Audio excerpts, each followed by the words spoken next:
জীবনে কখনো হতাশ হবেন না। জীবনে যাই হয়ে যাক না কেন কখনো হতাশ হবেন না। মনে রাখবেন আল্লাহ আপনার রব, আল্লাহ আপনার সাথে আছেন ইনশাআল্লাহ।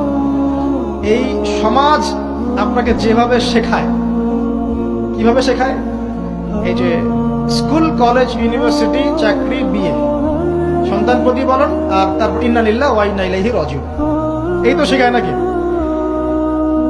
সবসময় মনে রাখবেন যে আল্লাহ রাব্বুল আলামিনের পরিকল্পনাই আপনার উপরে সবচেয়ে বেশি অগ্রাধিকার যোগ্য, সমাজের পরিকল্পনা নয়।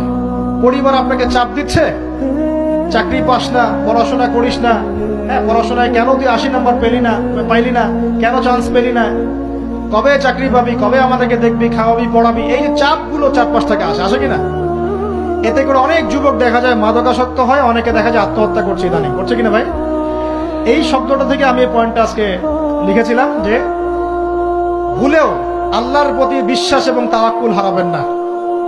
সমাজ যেভাবে শেখায়, সমাজ চারপাশে যে চাপ আপনাকে দিচ্ছে, এই চাপে নিজে গা ভাসিয়ে দিবেন না।